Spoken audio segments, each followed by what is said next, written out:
Sir ನನ್ನ ಹೆಸರು ಗಣಪತಿ ಅಂತ, ಗಣಪತಿ ರವಳಪ್ಪನವರು. ನನ್ನ ಊರು ಕಾರವಾರ ಡಿಸ್ಟಿಕ್ ಮುಂಡಗೋಡ ತಾಲೂಕು ಕರಿಗಿನಕೊಪ್ಪ ಅಂತ.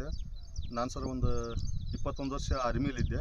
ಆರ್ಮಿಲಿ ಇದ್ಕೊಂಡು ರಿಟೈರ್ಮೆಂಟ್ ಬಂದೆ ಸರ್. ಒಂದು 2 ವರ್ಷ ಆಯ್ತು, 3 ವರ್ಷ ಆಯ್ತು ರಿಟೈರ್ಮೆಂಟ್ ಬಂದು.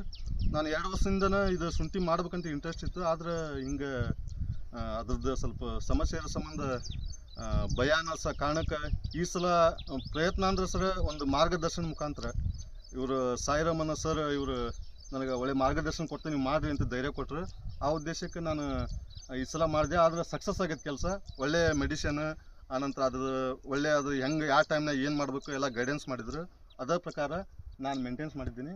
ಇಲ್ಲಿ ತನಕ ಸರ್ ಆಗಿದೆ, ಒಳ್ಳೆ ಚೆನ್ನಾಗಿ ಬಂದಿದೆ, ತೊಂದರೆ ಇಲ್ಲ. Thank you sir. ಸರ್, ಈ ಪೈರಿಕ್ಯುಲರಿನ ಈ ಕಾಯಿಲೆ ಬಂದಿತ್ತಲ್ಲ, ಇದು ಏನೋ ಹೇಳ್ತಿದ್ರು ಮೈಸೂರು ಸೈಡು, ಆಮ್ಯಾಗ ಆ ಸೈಡ್ ಹಾಸನ ಸೈಡೆಲ್ಲ ಬಂತು. ಅದು ನಮ್ಮ ಕಡೆನೂ ಬಂತಿದ್ದು. ಬಂದ ತಕ್ಷಣ ನಮಗೂ ವಿಚಿತ್ರ ಆಯ್ತು, ಈ ರೋಗ ಹಿಂಗೆ ಒಮ್ಮೆಗೆ ಸ್ಪ್ರೆಡ್ ಆಗಿ ಭಯ ಅನಿಸ್ತು. ಅವ್ರು ಸ್ಟಾರ್ಟಿಂಗಲ್ಲಿ ಈಗ ನಾನು 3 ತಿಂಗಳು ಆದ ನಂತರ ಶ್ಯಾನ್ ಮತ್ತು ಇನ್ನೊಂದು ಯಾವುದೋ ಒಂದು ಕಾಂಬಿನೇಷನ್ ಮಾಡಿ ಹೊಡೆದೆ. ಆನಂತರ ನೆಟಿವ್ ಜೊತೆ ಟಿಲ್ಟ್, ಆನಂತರ ಮಿಬಿಲಿಯಾ ಹೊಡೆದೆ. ಆ್ಯಂಡ್ ಲಾಸ್ಟ್ ಈಗ ಎಕ್ಸ್ಕಾಲಿಯಾ ಅಂತ ಒಂದು ಸರ್ ಚೆನ್ನಾಗಿ ಮಾಡ್ತದೆ. ಅದನ್ನ ಹೊಡೆದ ತಕ್ಷಣ ಅದು ಒಳ್ಳೆ ರಿಸಲ್ಟ್ ಮಾಡ್ತು ಸರ್. ಈಗ ಅದು ಎಕ್ಸ್ಕಾಲಿಯಾ ಜೊತೆಗೆ ಮತ್ತು ಅದ್ರ ಜೊತೆಗೆ ಯಾವುದೋ ಒಂದು TMX tournament. TMX sir, TMX combination ಮಾಡಿ ಹೊಡೆದ ಸರ್.